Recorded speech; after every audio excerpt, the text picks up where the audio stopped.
Good evening, all of you. So let's start the next chapters. In the previous lectures, we have discussed about the object-oriented programming paradigm. Okay. So उसमें मैंने आपको diagram दिखाया था like एक object के पास उसका data and function होता है। ऐसे तीन ऑब्जेक्ट होते हैं, ऑब्जेक्ट ए बी एंड सी। तो हर एक के पास डेटा एंड फंक्शन होता है। So that function will be communicate with each other like वो डायग्राम का नाम था organisation of data and function in a object oriented programming. वो डायग्राम मैं आपको फिर से शो करता हूँ।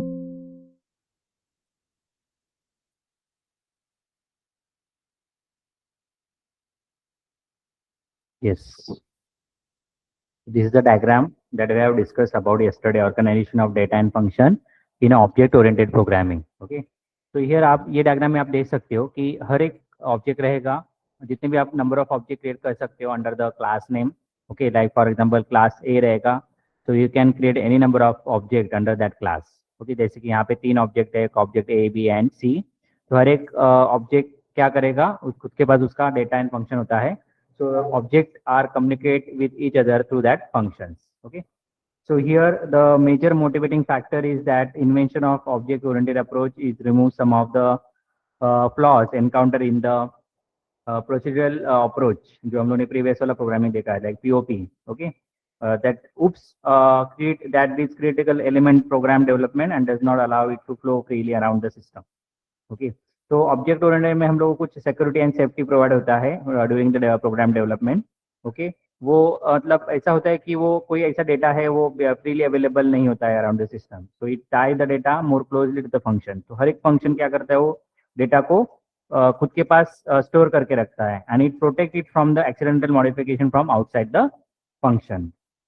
So here the object-oriented programming allow the decomposition of problem into number of entities called object. तो हम लोग क्या करेंगे, एक पर्टिकुलर प्रॉब्लम रहेगा तो उसको हम लोग क्या करते हैं, डिकम्पोज करते हैं। We are dividing into the different task और you can say the object, okay, और entities. Okay, so then build the data and function around this object. So the organization of data and function in object-oriented program will be shown in this diagram.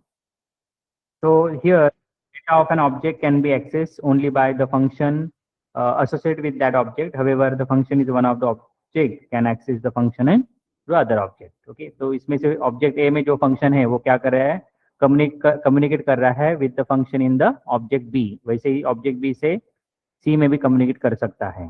Okay, तो some of there are some features of there is object oriented programming, जैसे कि मैंने बोला था emphasis on data rather than procedure. तो data के ऊपर वो कॉन्सेंट्रेट करेगा। Then program are divide into what are known an object. तो प्रोग्राम को हम लोग डिवाइड करेंगे into the object and data structure are design such that they characterise the object. हर एक ऑब्जेक्ट को कैरेक्टराइज कर रहा है। Then function that operate on the data object are tie together in that data structure. तो उसको bind बोलते हैं, वो बाइंडिंग टुगेदर। तो ये ऑब्जेक्ट को एक दूसरे के साथ वो कंबाइन करके रखता है।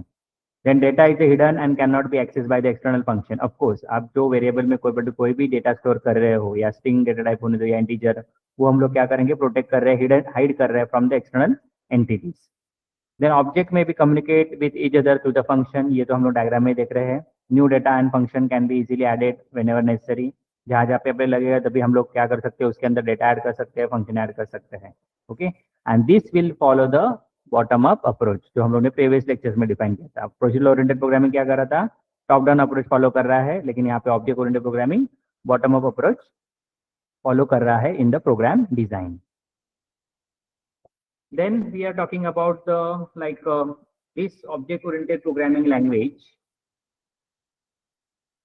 That is the main recent concept among the programming paradigm is that still means different things to different people.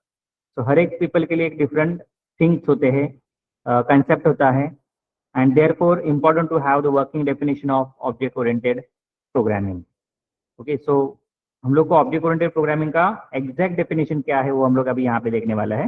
Like object oriented programming as an approach that provide a way of modularising program by creating a partition memory area for both data and function that can be use as a template for creating copies of such a module on demand. तो हम लोग क्या करेंगे, हर एक programme को modules में divide करेंगे। क्या करेंगे हम लोग, हर एक प्रोग्राम्स को मॉड्यूल्स में डिवाइड करेंगे। उसके बाद we are creating a partition. क्या कर रहे हैं, पार्टीशन डिफाइन कर रहे हैं, मतलब क्रिएट कर रहे हैं इनसाइड द मेमोरी ओके। तो एक पार्टीशन किसके लिए रहेगा, like you can say the data and another is for function. Okay, तो वो क्या कर रहा है, एक पर्टिकुलर एक टाइप का टेम्पलेट क्रिएट कर रहा है। ओके, एंड वो पर्टिकुलर मॉड्यूल्स वगैरह ऑन डिमांड रहेगा। ओके, जब भी वो प्रोग्राम इन एग्जीक्यूशन रहेगा तो डिमांड में रहेगा।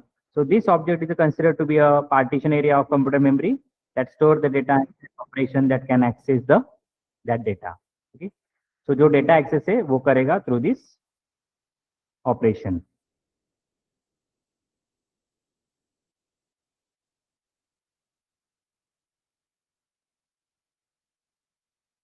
तो इसमें आप देख सकते हो लाइक सिमुला है, was the first programming language developed by the mid 1960 which support the object oriented programming which is followed by the small talk करके भी था लैंग्वेज 1917 में, which is one of the most pure and object oriented language। इसके बाद FL are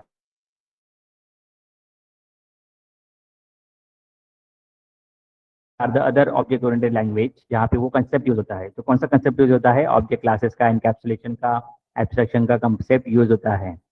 so here the all having different complexity of syntax and dynamic semantics. तो हर एक language का अलग अलग सिंटैक्स एंड सिमेंटिक्स होता है, मीनिंग्स होता है। सिमेंटिक्स का मतलब क्या होता है, meaning of that particular keyword.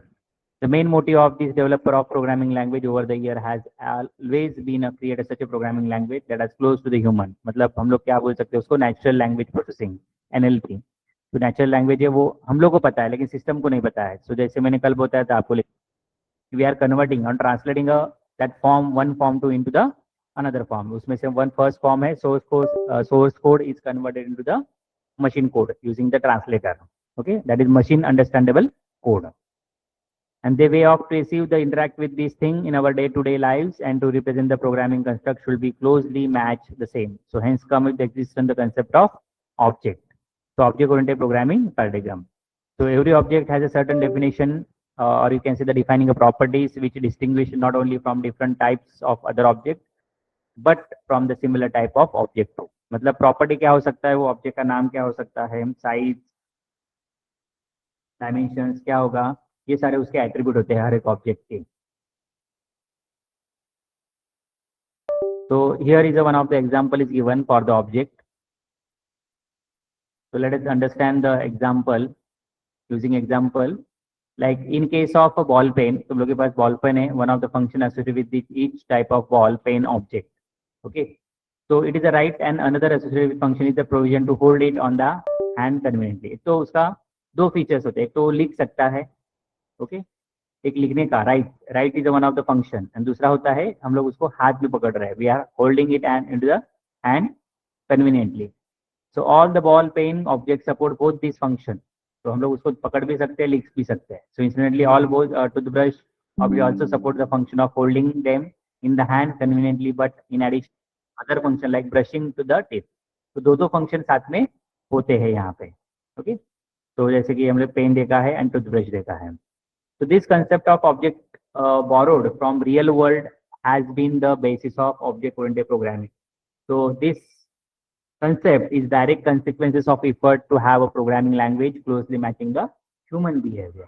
अभी इसमें ह्यूमन बिहेवियर कैसा आया कि आपको पेन को हाथ में पकड़ना है, ओके और आपके माइंड में आने के बाद उसको आप लिख सकते हो कोई भी वर्ड्स वगैरह। Same thing for the toothbrush, जब भी आपको मॉर्निंग एंड इवनिंग में ब्रश करते हो, so you are holding a particular brush in your hand and then उसके बाद आप ब्रश करते हो। ओके, तो ये दोनों फंक्शन एक ही साथ में है एंड ह्यूमन रिलेटेड है। ओके, इसमें ह्यूमन का बिहेवियर इंक्लूडेड है। So this OOPS concept is all about the creating a program dealing with the object where this object interact with another to achieve the overall objective of the program। So every object in the program has a certain defining properties called attribute or instance variable बोल सकते हैं हम लोग, attribute को variable भी बोल सकते हैं। Then processing of supporting values for each of this attribute and some associated function, उसको हम लोग मेथड बोल सकते हैं और ऑपरेशन बोल सकते हैं। ओके, और you can say the real world object. Okay, then here the no two object in the program can have the same value of all the attributes। तो ऐसा नहीं होना चाहिए कि दोनों ऑब्जेक्ट का वैल्यू सेम होना चाहिए, बट डिफरेंट होना चाहिए, बिकॉज एक डिफरेंट कैटेगरी बिलोंग्स करता है। Okay, at times instead of dealing with the individual object, it is convenient to talk collectively about group of similar objects where all the object of this group will have the same set of attribute and method।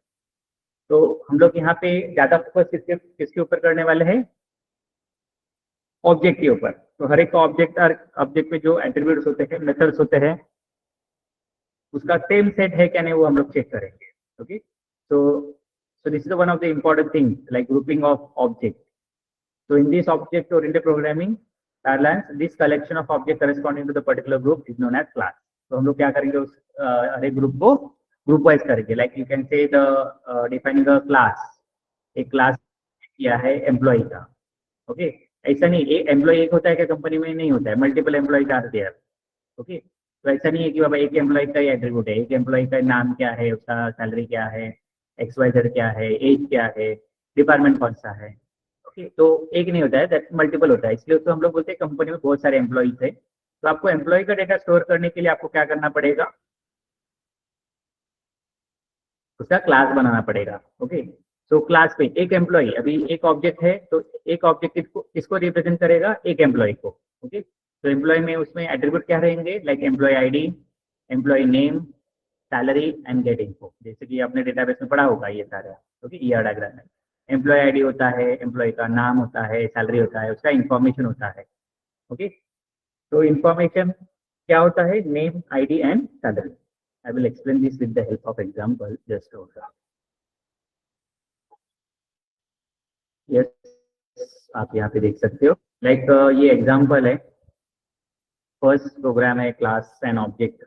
Okay, तो ये होता है class, यहाँ से यहाँ तक class होता है। तो क्लास में क्या होता है, क्लास में जो हम लोगों ने अभी क्या पढ़ा था, like a grouping group. Okay, object where all the object of this group will have the same set of attribute and method. इसमें आप देख सकते हो ये सारे इंस्टेंसेस है और वेरिएबल्स है, और you can say the attribute, employee ID, employee name and salary. Get info is the function और मेथड। ओके, ये किसके लिए होता है, लाइक गेट इन्फो, तो ये इन्फॉर्म लेने के लिए, इंफॉर्मेशन लेने के लिए हर एक एम्प्लॉय का, और वो कहाँ पे जाके स्टोर होगा, एट्रीब्यूट में। एट्रीब्यूट मतलब वेरिएबल है, so all the data will be store in this attribute. जैसे कि एम्प्लॉय आईडी है, एम्प्लॉय नेम है, सैलरी है, तो एंटर द नेम, नाम स्टोर हो गया, enter the ID, employee ID store हो गया, enter the salary, salary store किया।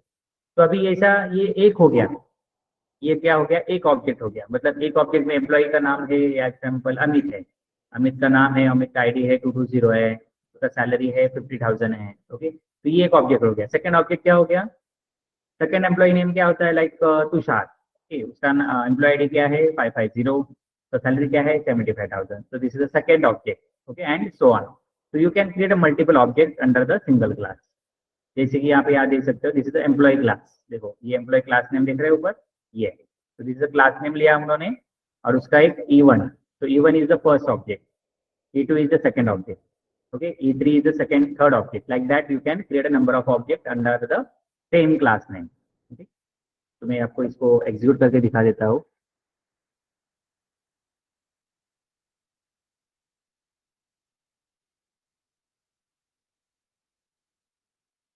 उसमें नेम स्पेस यूज करना मत भूलिए।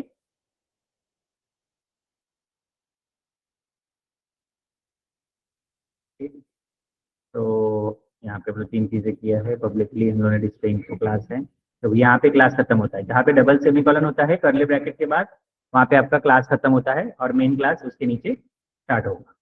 ठीक है,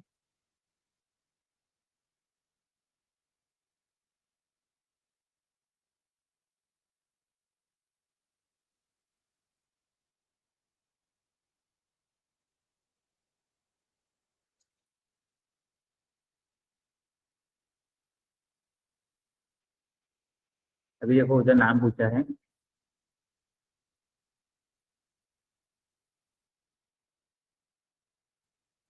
तब इसमें देखो रिजल्ट क्या आया है, information entered is name is Amit, ID and excel और सैलरी दिया है। तो ये हो गया एक ऑब्जेक्ट। अभी उसके नीचे मैं और एक ऑब्जेक्ट क्रिएट कर देता हूँ, सेम।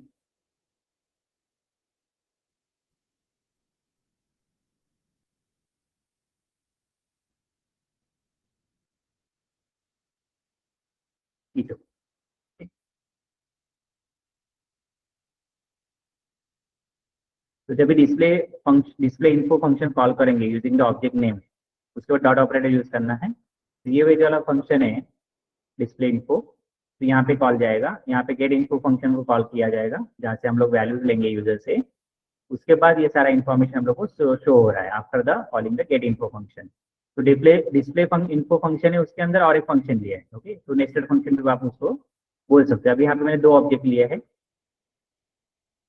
तो यहाँ पे फर्स्ट है लाइक ए, एम्प्लॉय आईडी 2211 दिया है, सैलरी दिया है 24।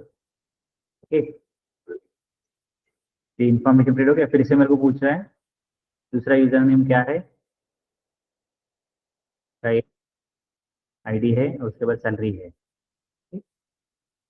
तो using the multiple object you can create a data. Okay, यहाँ पे 2 टाइम्स प्रिंट हो गया है।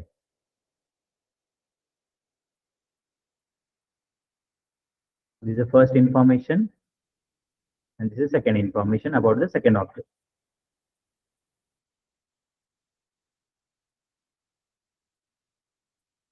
ठीक है, तो ये इसका क्लास हो गया। इसमें हम लोग ये एट्रीब्यूट बोलते हैं, वेरिएबल बोलते हैं, ये एक्सेस स्पेसिफायर बोलते हैं, पब्लिक प्रोटेक्टेड प्राइवेट। प्राइवेट रहेगा तो we can access only with in the class only, but not outside the class. Outside class उसको एक्सेस करने के लिए आपको इनहेरिटेंस कंसेप्ट यूज करना है, जो आपको हम लोग आगे जाके स्टडी करने वाला है। ओके, उसके बाद यहाँ पे पब्लिक आएगा तो that can be accessible anywhere outside the program also. Okay, protected okay, private रहेगा तो with in the class only, protected रहेगा तो आपको इनहेरिटेंस उसको एक्सेस कर सकते हो, आउटसाइड द क्लास। ओके, ये चीजें याद रखनी है। तो this are the attribute, employee ID, name and salary are the variables. हर एक का डेटा टाइप अलग अलग यूज किया है। उसके बाद एक फंक्शन लिया है, उस फंक्शन का काम होता है यूजर से वैल्यू लेना, एम्प्लॉय का वैल्यू लेना है। उसमें उसका नाम रहेगा, आईडी रहेगा, सैलरी रहेगा। Using C out operator display हो रहा है, सीन ऑपरेटर वैल्यू स्टोर हो रहा है। देखो उसका डायरेक्शन, देखो सी आउट का कैसे डायरेक्शन है, सीन का कैसे डायरेक्शन है। ओके, लेस देन है, ग्रेटर देन है, so that will be store the values from into the employee name. So this is the code about the our first program, classes and objects. तो मैं इसको execute नहीं सकता हूँ। So this is the program name like design employee class of reading and displaying the employee information, the get info and display info method.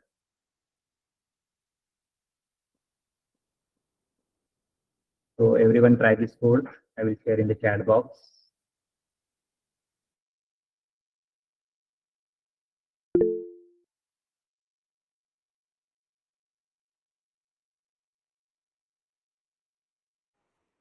Sir हाँ, yes sir, वो employ ID, employee name, वो सब variable है ना? हाँ, yes. और sir private एक बार और एक्सप्लेन करो ना। क्या बोल रहे हैं? वो प्राइवेट क्लास एम्प्लॉय के नीचे प्राइवेट अब लिखा है ना मैं वो। इसमें आपको एक्सप्लेन करूँ, इनहेरिटेंस चैप्टर आएगा ना, तो उसमें मैं डिटेल से स्टडी करूंगा, क्योंकि वो एग्जाम्पल रहेगा तो वो आपको बेटर समझ में आएगा। ओके। उसका एग्जाम्पल भी आएगा आगे, तो हम लोग वहाँ पे भी डिस्कस करेंगे अबाउट दैट।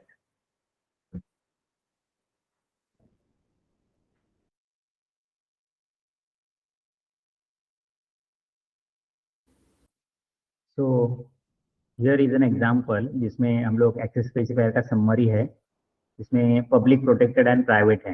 ओके, तो 3 एक्सेस स्पेसिफायर है, वो हम लोग पर्टिकुलर डेटा टाइप और फंक्शन के साइड में यहाँ पे मतलब पहले डिक्लेयर करते हैं, उसके बाद हम लोग उसको डिटेल में एक्सप्लेन करते हैं। So here the same class में आपको यूज करना है, तो पब्लिक की कोई भी आप डिक्लेयर किया हुआ डेटा टाइप एक्सेस कर सकते हो, प्रोटेक्टेड रहेगा तो भी रहेगा, प्राइवेट रहेगा तो भी, लेकिन with the inside the class only.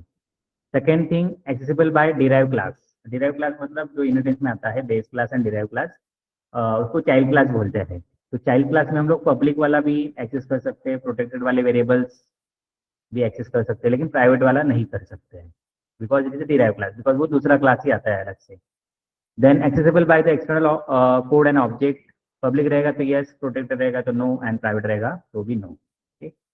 So these are the difference of accessing the variables which is inside the class, during the derived class and outside the class.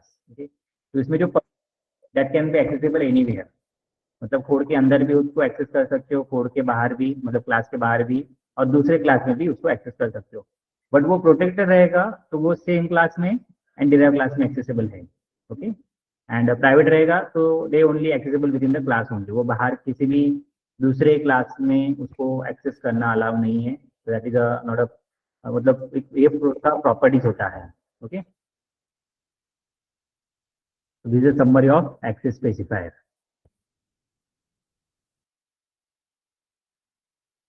उसके बाद in the program various object are created from this classes. तो classes पर हम लोग क्या कर सकते हैं, वेरियस ऑब्जेक्ट क्रिएट कर सकते हैं। So the process of creation of an object from a class is called instantiations, initialisation भी बोल सकते हैं उसको। And the object created is known as instance of a class.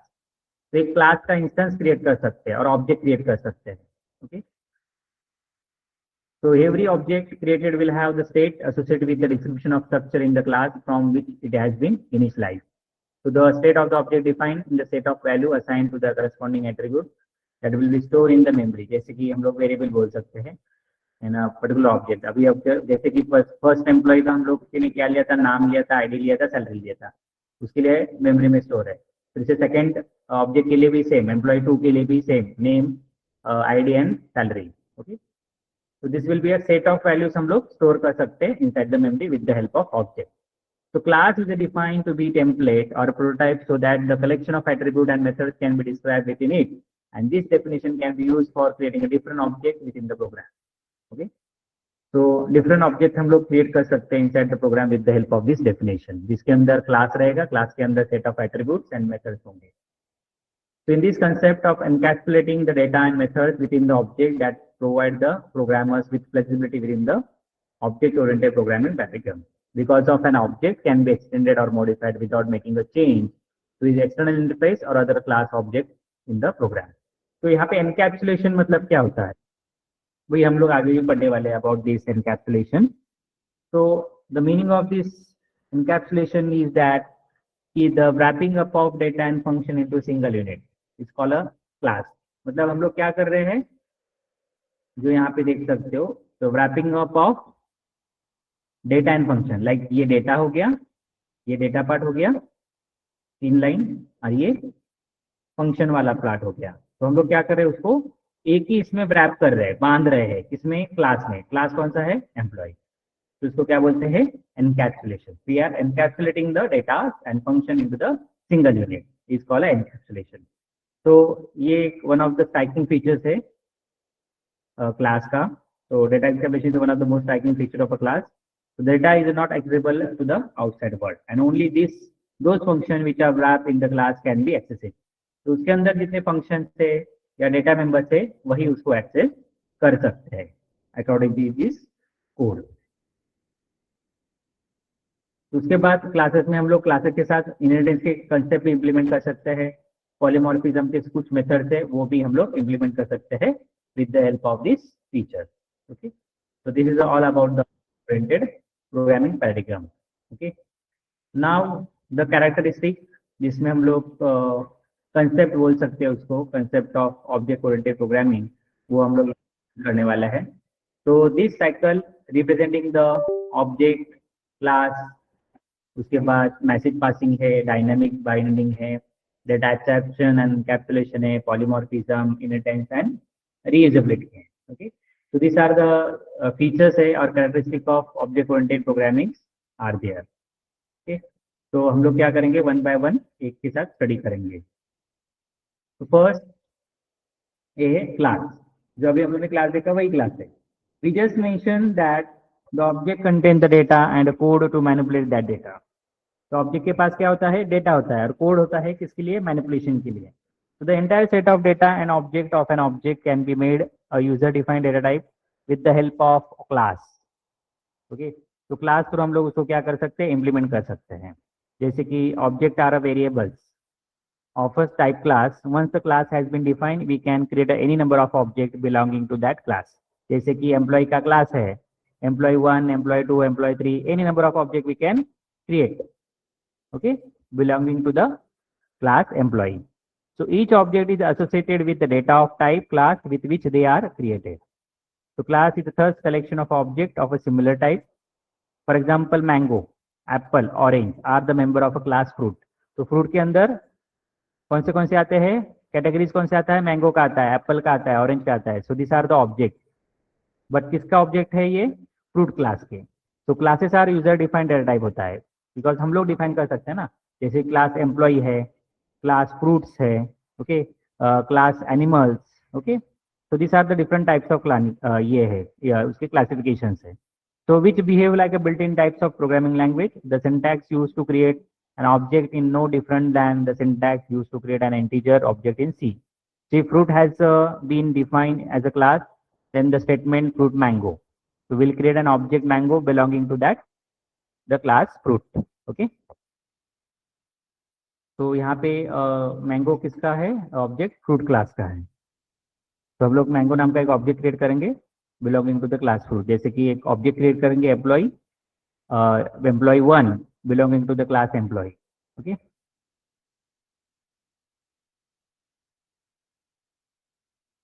तो क्लास इज स्मॉल लेटर में लिखना होता है, इज कीवर्ड है, वो कहाँ पे भी यूज नहीं कर सकते, किसी का नाम देने के लिए या फंक्शन का नाम या वेरिएबल का नाम करके यूज नहीं कर सकते हो। उसका ये है अल्फाबेट है CLASS class, in the small letter में लिखना है before the creating the class name. So it is a group of objects that share the common properties of data part and some part of are collectively called as a class. The general syntax creating a class in C++ is given below, like example दिया है आपके। Class name आएगा, ये syntax है, ये access specifier है, करली bracket के अंदर एक्सेस स्पेसिफायर आएगा, फिर डेटा एंड फंक्शन, फिर प्राइवेट आएगा, then data and function, then protected आएगा, access specifier, data and function. मतलब आपको जब भी जरूरत रहेगी तभी ये पब्लिक प्राइवेट प्रोटेक्टेड आपको यूज करना है इन योर कोड। इसकी जरूरत नहीं रहेगी तो just you can use the data and function. Okay, so these are three different types of mode are there, public, private and protected. So ये हो गया about the class. Now we are talking about the object. So here the objects are the basic runtime entities is an object oriented system. They may represent a person, एक person को represent करने के लिए, एक employ को represent करने के लिए, एक फ्रूट्स को रिप्रेजेंट करने के लिए यहाँ पे ऑब्जेक्ट यूज होता है। Okay, so here the place a bank account, a table of data or any item that program has to handle. So they may also represent the user defined data such as vector, time and list. इसमें programming programs is analyzed in terms of object and the nature of communication between them. Program objects should be chosen such that they match closely with the real world object. तो real world object के साथ उसका matching होना चाहिए, ऐसे ही हम लोग को ऑब्जेक्ट चूज करने हैं। तो this will take a space in the memory. Okay, तो ऑब्जेक्ट हम लोग जब भी क्रिएट करते हैं वो कुछ स्पेस एक्वायर होता है inside the memory and have associated address like a record in the pascal और स्ट्रक्चर इन द सी। जैसे कि एक रिकॉर्ड वो क्रिएट करता है, ओके, जिसके अंदर उसका एड्रेस होता है। So when a program is executed the object interact by sending a message to another. For example मैंने अभी प्रीवियसली एग्जाम्पल दिखाया था कि यहाँ पे 3 ऑब्जेक्ट है, वो एक दूसरे के साथ कम्युनिकेट कर सकते हैं with the help of function. Okay, तो उसमें एक एग्जाम्पल देख सकते हैं like about a customer and account. तो customer and account are 2 object in a program. So they can customer object may send a message to the account object requesting for the bank balance. Okay, मतलब हम लोग क्या करते हैं, मुझे अभी, मैं कस्टमर हूँ और मुझे पता करना है कि मेरे अकाउंट में कितना बैलेंस है, तो मैं किसको रिक्वेस्ट करूंगा? थोड़ी ना मैं बाजू में ले जाके एटीएम में चेक, इसमें like you can say the shop में जाके चेक करूंगा मेरा बैलेंस कितना, मुझे करना पड़ेगा। तो इसका मतलब है कस्टमर को अकाउंट में जाना पड़ेगा बैलेंस चेक करने के लिए। तो यहाँ पे क्या करेगा, कस्टमर इंटरेक्ट करेगा विद द अकाउंट। ओके, तो सेम यहाँ पे customer object is interact with the account object to finding the balance. Okay, so each object contain the data and code to manipulate the data. Object can interact without having a known detail each other data or code. It is sufficient to know the type of message accepted and types of responses written by the object, although different authors represent them differently.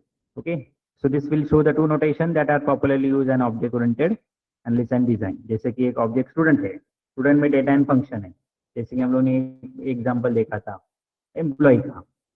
Okay, तो इसमें क्या है, object क्या है अपना employ, employ like E1 है object, employ क्या है क्लास है, उसके अंदर ये क्या है, ये डेटा पार्ट हो गया, employee ID, employee name and salary. And function कौन से हो गए, get info, display info are the function.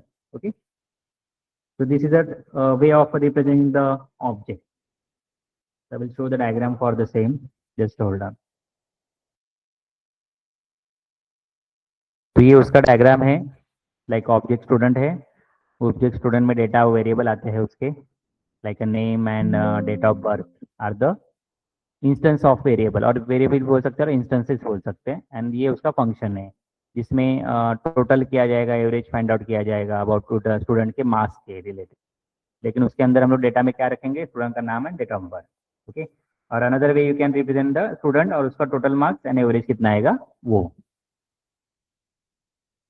तो यहाँ पे उसका सिंटैक्स दिया है in our study material, like class name and object name आएगा, देन सेमीकोलन। मतलब आपको किसी भी क्लास का ऑब्जेक्ट क्रिएट करना है तो उसका नाम लिखो, क्लास नेम लिखो, स्पेस, सिंगल स्पेस रहेगा, and name of that object. Name of the object can be meaningful और you can take anything, like यहाँ पे स्टूडेंट 1 है इसलिए S1 लिया है। Okay, so where student is a class name and the S1 is the object. Okay, so this is a way you can create object of that class. जैसे कि हम लोग ने ये कोड में इसे यहाँ पे क्रिएट किया है, employee E1, employee space E1 semicolon, employee space E2 semicolon. Okay, so this way you can create a object of that class. ये सबको पता होना चाहिए कि ऑब्जेक्ट कैसे क्रिएट करते हैं। अभी मैं आपको एक कोड देता हूँ related to the class and object. Sir एक सिंपल कोड दो ना, मतलब थोड़ा इसमें ज़्यादा कॉम्प्लिकेटेड लग रहा है। हाँ, यस।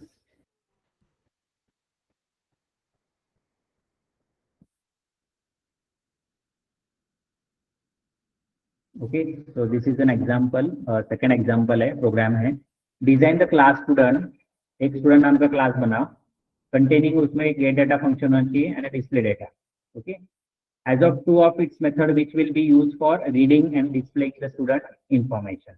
तो गेट डेटा यूजर से डेटा लेना है, डिस्प्ले डेटा यूजर को डिस्प्ले करना है। Okay, so where get data will be private method, तो गेट डेटा मेथड अभी डिक्लेयर करके उसको प्राइवेट एक्सेस स्पेसिफायर यूज करना है। ओके, तो मतलब वो क्लास के अंदर ही एक्सेस होना चाहिए, not outside the class. Okay, तो write the code for the same,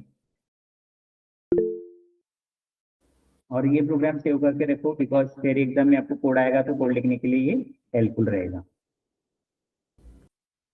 Okay, if you are done with this code, you can post in the chat box.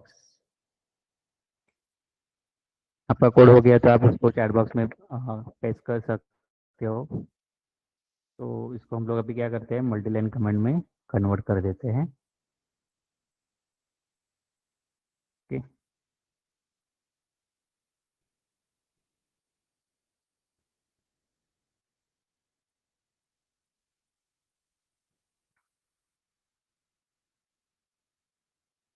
So class student लिया है हम लोग ने, इसमें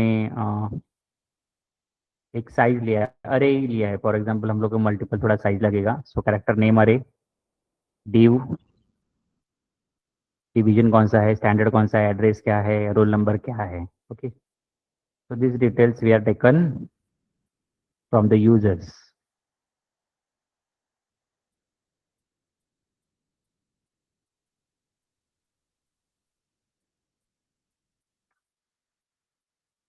सो यहाँ पे एक ऑब्जेक्ट क्रिएट किया है स्टूडेंट क्लास का, that is S1 and S1 dot display data. तो यहाँ पे एग्जैक्ट जो शुरुआत होगी कोड की वो ये मेन फंक्शन से होगी। सो मेन फंक्शन में हम लोग क्या करेंगे, स्टूडेंट नाम का जो ये क्लास नेम है स्टूडेंट, उसका उसको लेके एक ऑब्जेक्ट क्रिएट करेंगे दैट इज S1, फिर S1 dot display data function को कॉल करेंगे। तो डिस्प्ले डेटा कहाँ पे है, यहाँ पे है। सो ये फंक्शन का कॉल यहाँ पे आ गया, फिर यहाँ पे गेट डेटा फंक्शन को कॉल होगा फर्स्ट स्टेप में। सो गेट डेटा में कंट्रोल कहाँ पे जाएगा अपना, यहाँ पे आएगा।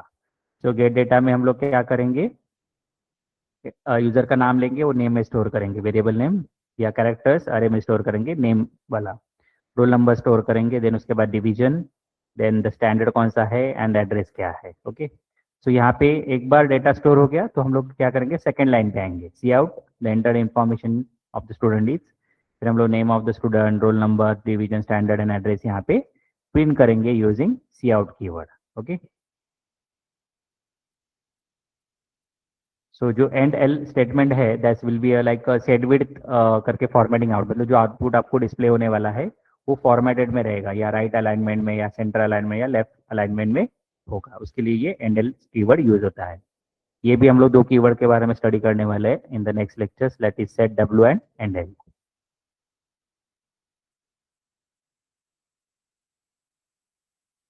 ओके, हम लोग ने नेम स्पेस वगैरह डिक्लेयर नहीं किया है यहाँ पे।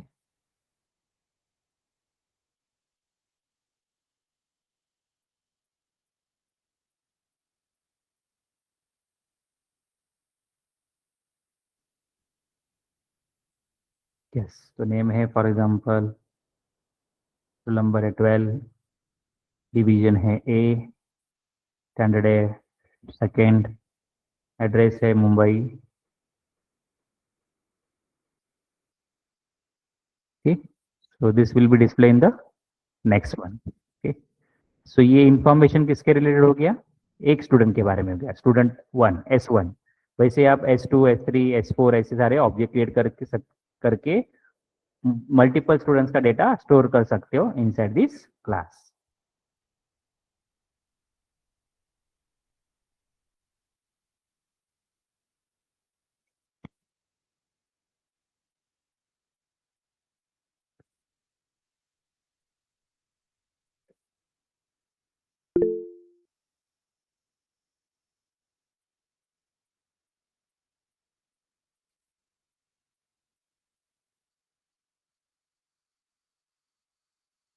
ओके, कुशल ने भी पोस्ट किया है कोड, वो भी करेक्ट है।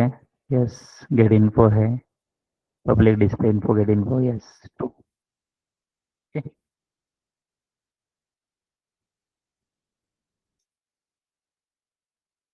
So let's move ahead with the second part, that is polymorphism.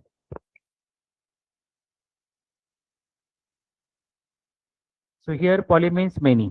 Okay, many होता है, poly means का meaning क्या होता है, बहुत सारे। Okay, polymorphism is another important object oriented programming concept. Okay, so उसमें Greek term में दिया है उसका नाम polymorphism and means the ability to take a more than one form.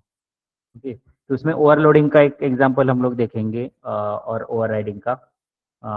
सो इसके लिए आई थिंक ओवरराइडिंग का एग्जांपल हम लोग इनहेरिटेंस में देख सकते हैं एंड ओवरलोडिंग का भी देख सकते हैं फंक्शन ओवरलोडिंग चैप्टर्स में।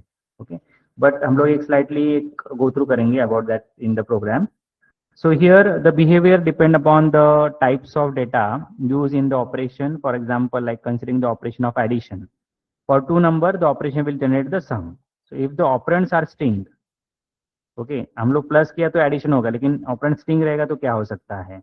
ओके, मतलब फॉर एग्जांपल 1+1 2 आता है आंसर, लेकिन वही ONE+ONE रहेगा तो क्या आंसर आएगा। Okay, so then this operation will produce the third string by concatenation, मतलब उसको क्या करेंगे, दोनों को कॉन्कैट करेंगे, दोनों को दोनों स्ट्रिंग को ऐड करेंगे। So the process of making an operator to exhibit different behaviour in different instance is known as operator overloading. मतलब आपने प्लस यूज किया है तो यहाँ पे एडिशन भी हो सकता है और दो स्ट्रिंग को मर्ज भी किया जा सकता है with the help of this plus operator. Okay, just well done. Yes, so this you can check, this is an example.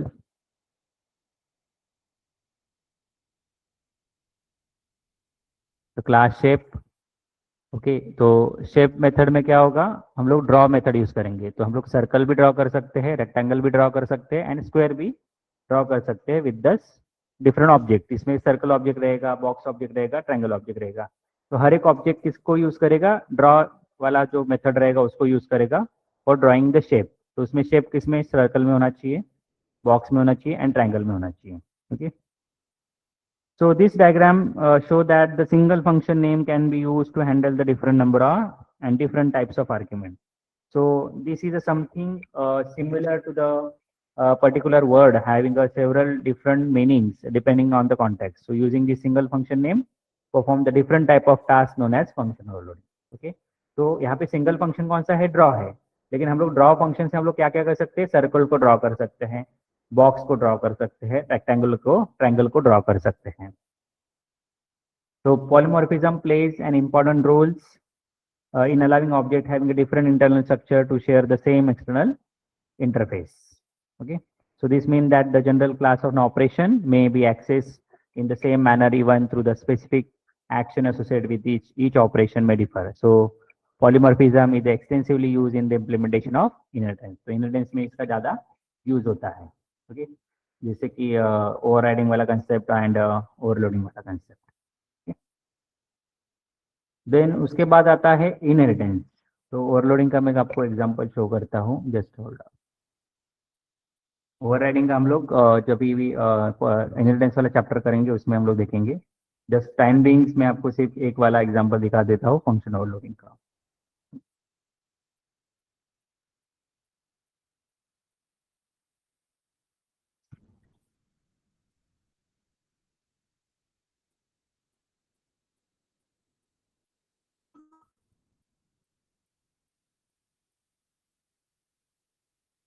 Yes, you can check here.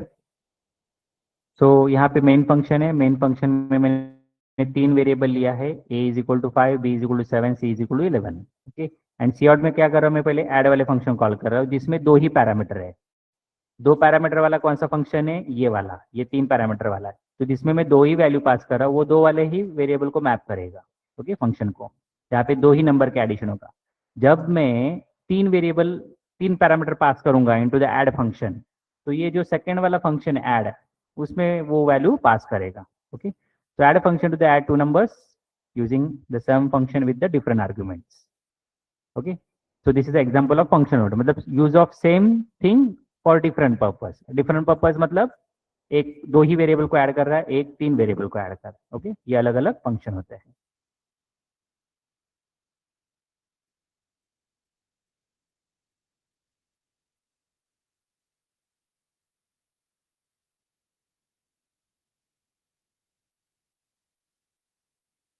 Okay, सो पहले का एडिशन क्या है, ए बी का 5 + 7 12 हो गया, एंड ए बी सी तीनों का कितना टोटल हो गया, 23। Okay, so this is an example of function overloading. So try this example.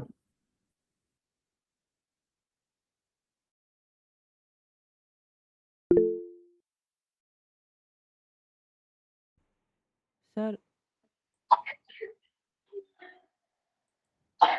हाँ, यस। सर वो जो ऐड फंक्शन है उसके अंदर आपने वेरिएबल डिक्लेयर किया इंट ए और इंट बी ना। हाँ, यस। तो सर वो ऐड फंक्शन के बाहर आप कैसे इनिशियलाइज कर सकते हो उसे? ऐड फंक्शन के बाहर किसको इनिशियलाइज किया मैंने यहाँ पे? आपने ऐड फंक्शन के अंदर इंट ए इंट बी ऐसा हाँ, डिक्लेयर कर किया। सकते हैं ना, this is the features of programming language. आप उसको बाहर भी कर सकते हो और अंदर भी कर सकते हो।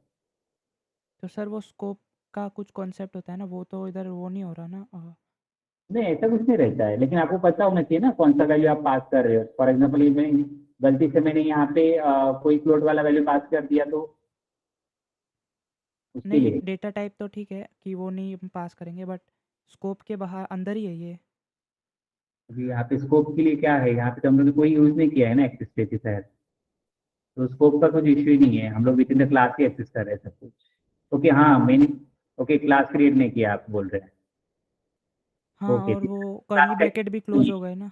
हाँ ये क्लास का एग्जाम्पल है, नॉर्मल एग्जाम्पल है। You can declare a particular function outside the main function, इसका कोई इशू नहीं है। तो वो ओके। वाला एग्जाम्पल मैं आपको शो कर दूंगा, कुछ इशू नहीं। ये विदाउट क्लास वाला एग्जाम्पल है। ये वाला भी आप एग्जाम्पल देख सकते हो। इसमें देख सकते हो तीन फंक्शंस है। डिस्प्ले है जिसमें single normal value integer value हम लोग पास कर रहे हैं। दूसरा फंक्शन है जिसमें सिर्फ डबल वाला वैल्यू पास कर रहे हैं। तीसरा फंक्शन है जिसके अंदर हम लोग स्ट्रिंग डेटा टाइप यूज कर रहे हैं। Okay, so integer, double and string. तो इंटीजर के लिए ये वाला पहला वाला फंक्शन फॉलो होगा, डबल के लिए वैल्यूज के लिए ये वाला सेकंड फंक्शन, एंड स्ट्रिंग के लिए थर्ड वाला with the class name printer. Okay, and यहाँ पे पब्लिक एक्सेस स्पेसिफायर यूज किया है। इसके अंदर you can function outside the class also. ठीक है, अंडरस्टूड।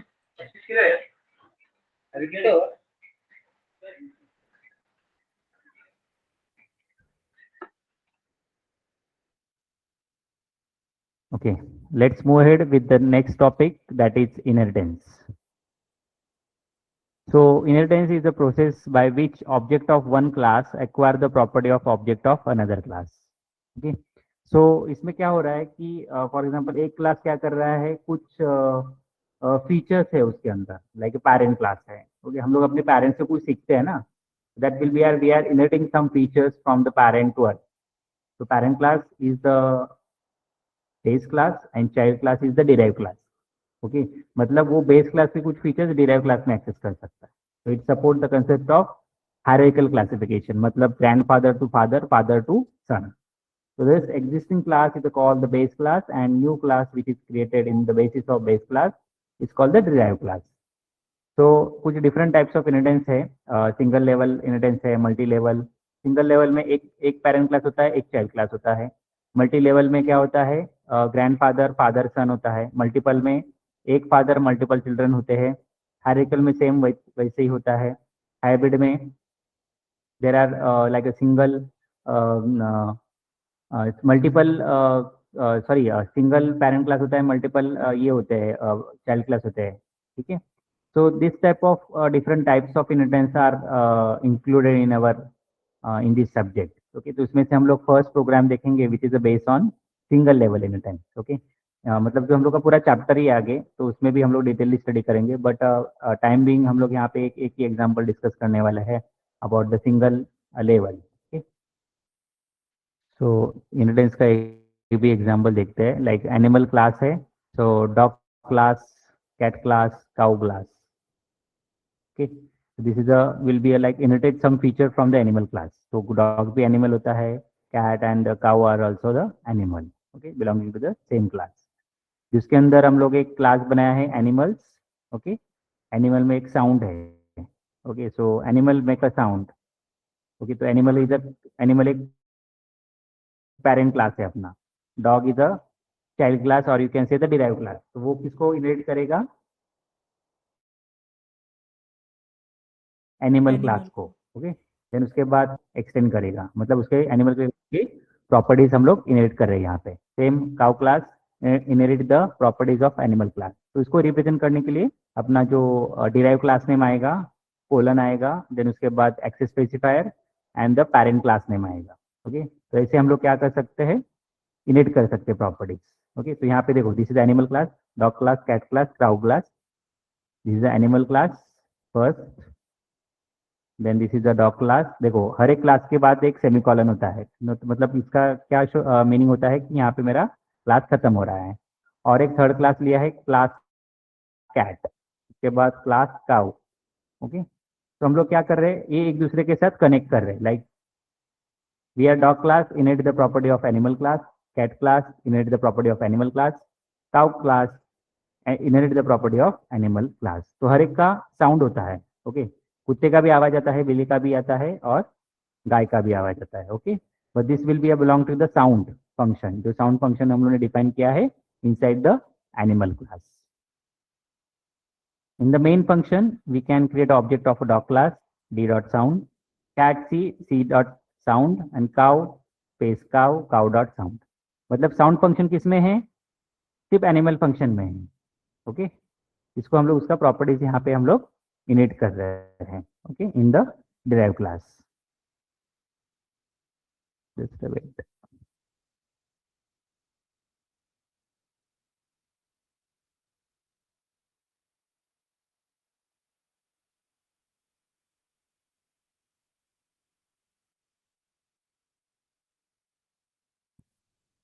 ठीक है, इसको हम लोग एग्जिट करके शो करते हैं.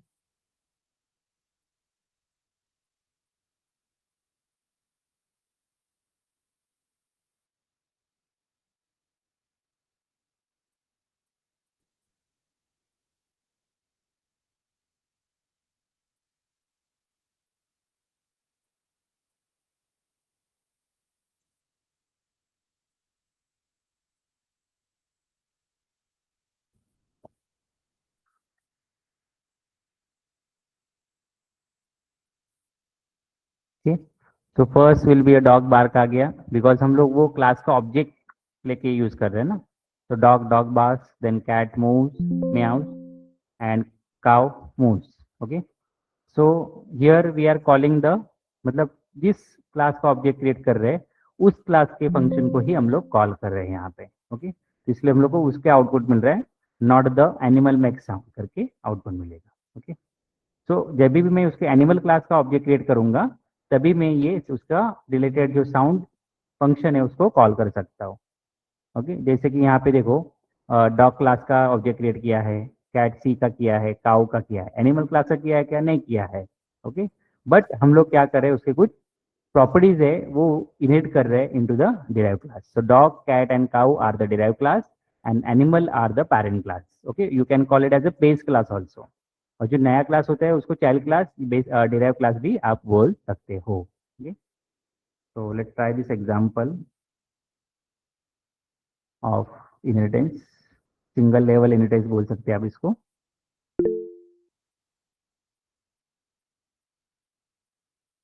सिंगल लेवल इनहेरिटेंस में actually one parent class and one child class होता है.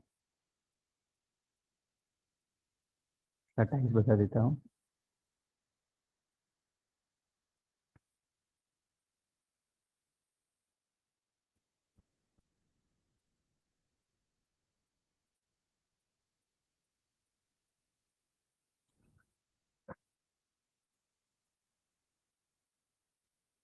तो आप इसमें देख सकते हो, दिस इज सिंगल इनहेरिटेंस, मतलब एक क्लास, एक पेरेंट क्लास है, एक डिराइव क्लास है.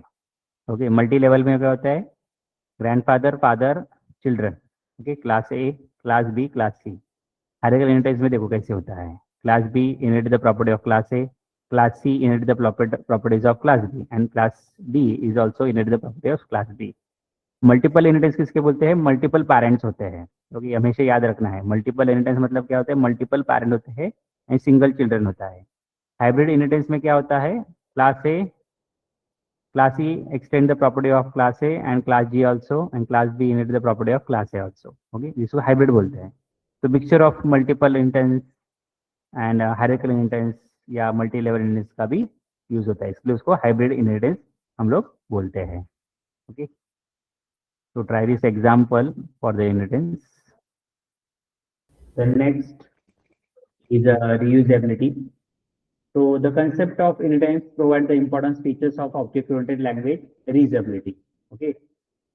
So programmer can take an existing class and without modifying it and additional features and capability to it.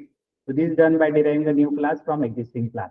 मतलब existing class के कुछ features हम लोग derived class में use करेंगे. उसको हम लोग बोलते हैं reusability, reusing that code. Okay, reusing that function and some variables. Okay, so that comes under this reusability concept. Then data abstraction and encapsulation. जैसे मैंने बोला आपको encapsulation का meaning, the wrapping up of data and function into the single unit is known as encapsulation. Okay. So data encapsulation is one of the striking features है class का. Abstraction refers to the act of representing essential feature without including the background detail और explanation. मतलब पूरा details हम लोग user को show नहीं करेंगे, जो इंपॉर्टेंट थिंग्स है we have only share with the users. Okay, तो encapsulation का मीनिंग वही होता है, we are hiding the information in order to ensure that data structure and operate are intended to make the usage model more obvious to the developers. And C++ provides the ability to define the class and function as its primary encapsulation mechanism.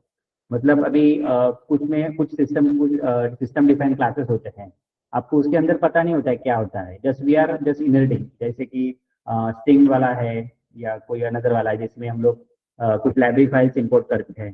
तो उसमें क्या होता है कि उसके अंदर already कुछ classes define किए थे, जैसे आपको उसको एक्सटेंड करके उसके फीचर्स आपको यूज करने होते हैं. ओके, जैसे कि जावा में हम लोग यूज करते हैं like inheritance, like class A extend class B, like that. So this is a concept of encapsulation and data abstraction. Then dynamic binding. Binding means linking. So हम लोग यहाँ पे क्या कर रहे हैं, linking कर रहे हैं, like function calls. So linking of a function definition to the function call. So if linking of a function call a function definition, that is a place where control has to be transferred. It's done at a compile time. So it is known as the static binding. मतलब क्या होता है, कुछ चीजें हम लोग जब भी कंपाइल करते हैं और कुछ चीजें ऐसी होती है जब भी हम लोग रन करते हैं, मतलब कंपाइल टाइम, रन टाइम. तो कंपाइल टाइम क्या होता है, रन टाइम क्या, मतलब उस टाइम क्या होता है.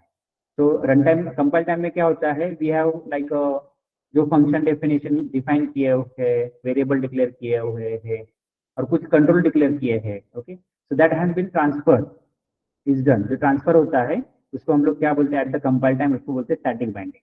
जो कंपाइल टाइम होता है वो स्टैटिक बाइंडिंग मतलब तो वो मैन्युअली होता है. When linking is delay till run time and done during the execution of the program. Okay, तो उसको हम लोग क्या बोलते हैं, dynamic binding.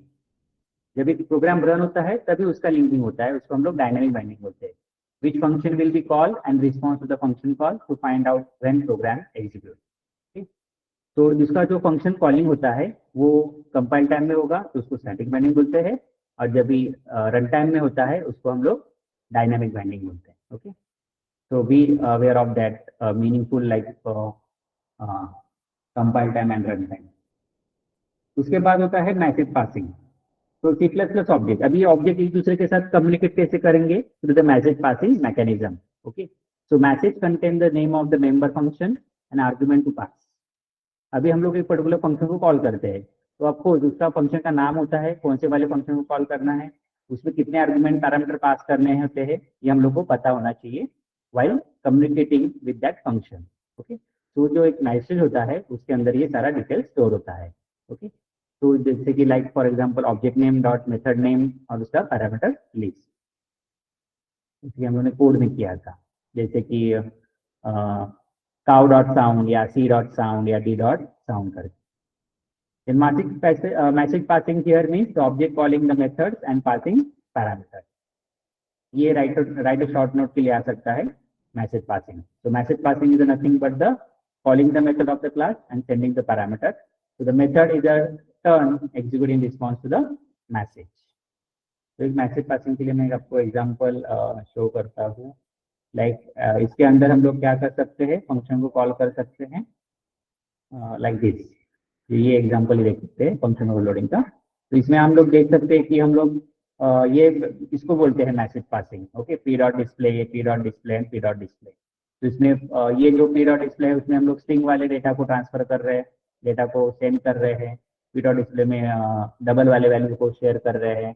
Okay, so this is the concept of like a message passing mechanism.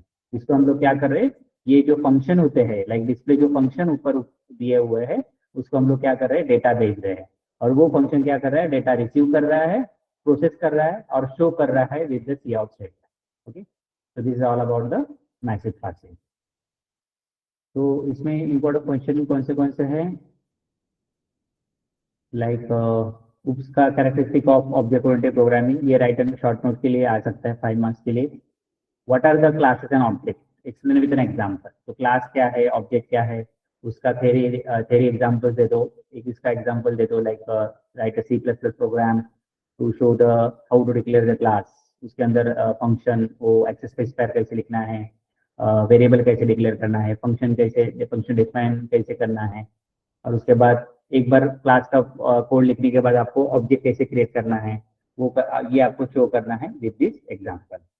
और उसके बाद ये भी आपको dynamic binding and message passing right a short note के लिए आ सकता है फॉर द 5 मार्क्स. ओके, तो आपको पॉलीमॉर्फिज्म का भी पूछ सकते हैं एग्जाम में, एग्जाम पॉइंट ऑफ व्यू. तो एट दैट टाइम आपको वो डायग्राम शो करना है जिसमें आपका शो रहेगा, शेप रहेगा ड्रॉ करने का. उसमें आप सर्कल या बॉक्स या ट्रायंगल ड्रॉ कर सकते हो. एंड इनहेरिटेंस का पूछा तो आप उसमें भी इनहेरिटेंस डायग्रामेटिकली शो कर सकते हो, single level, multi level inheritance, hierarchical inheritance, hybrid inheritance.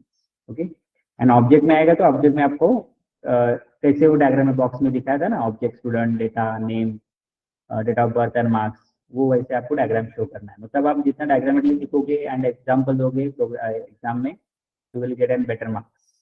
Okay, किसी को डाउट है रिलेटेड टू दिस चैप्टर्स? तो our second chapter is also finish. Sir हाँ, ये सर जो प्राइवेट एक्सेस एक्सेस वो था हाँ एक्सेस स्पेसिफायर और वो प्राइवेट एंड एक और था. प्रोटेक्टेड है, प्रोटेक्टेड, हाँ, public private protected. Public yes, public private. तो हाँ, प्राइवेट वालों का हम बाहर एक्सेस नहीं कर सकते नहीं, with in the class only. With in the जिस क्लास क्लास. में आप डिक्लेयर कर रहे हो वो एक्सेस स्पेसिफायर वहाँ पे ही एक्सेस कर सकते हो, उसके बाहर नहीं, मतलब क्लास के बाहर नहीं. ओके. हम्म, और प्रोटेक्टेड प्राइवेट रहेगा तो with in the class only, public रहेगा तो anywhere inside the class, outside the class also. And protected रहेगा तो वो सिर्फ आपके जो डिराइव क्लास का रहेगा इनहेरिट किया हुआ उसमें ही आप उसको एक्सेस कर सकते हो. ओके. मतलब विद इन द क्लास और उसके बाहर भी. वो जो मैंने टेबल आपको शो किया था ना, हाँ वो आप हाँ. शो करता आपको. ये वाला ये वाला आप टेबल प्रिपेयर करके रखो. Through that table you can answer any questions. Okay, तो पब्लिक रहेगा तो वो तीनों क्लास में भी, मतलब with in the class, derive class में and outside the class access कर सकते हो। प्रोटेक्टर रहेगा तो वो सेम क्लास में भी एक्सेस कर सकते हो, डिराइव क्लास में एक्सेस कर सकते हो, बट आउटसाइड द क्लास में ही एक्सेस कर सकते हो अदर, ओके। एंड प्राइवेट रहेगा तो विद इन द क्लास होंगे, बाहर नहीं। डिराइव क्लास होने दो या उसके बाहर का कोई भी क्लास होने दो, वहां पे भी ये प्राइवेट मेंबर एक्सेस नहीं हो सकते, okay. Okay. You can screenshot of this if you want. और आपके आई थिंक स्टडी मटेरियल में नहीं रहेगा, but that will be mention in the inheritance chapter, जो बालगोपाल स्वामी का बुक है उसके अंदर आपका जो इनहेरिटेंस चैप्टर है उसमें उन्होंने ये उसको दे रखा है टेबल अच्छे से, ठीक है। ओके, ठीक है, हम लोग यहाँ पे स्टॉप करते हैं। कल हम लोग नेक्स्ट चैप्टर स्टार्ट करेंगे। The next chapter name is classes and object. उसमें हम लोग बेसिक ऑफ C++ स्टडी करने वाला है, कैरेक्टर से वाइट स्पेसेस कैसे यूज करते हैं, टोकन्स क्या होता है, आइडेंटिफायर क्या होता है, कीवर्ड, सिंपल C++ प्रोग्राम देखेंगे, डेटा टाइप डिफरेंस देखेंगे C++ में, जो कि ये भी एग्जाम, तेरे exam point of view important है। डेटा टाइप स्टडी करेंगे, integers, float, doubles, variables, literals, constant, different operator, additional, ये assignment operator, arithmetic operator, okay. ये सारा हम लोग इसमें नेक्स्ट लेक्चर्स में स्टडी करने वाला है, ओके। तो हम लोग यहाँ पे अभी स्टॉप करते हैं, will meet in the next lectures. Thank you everyone.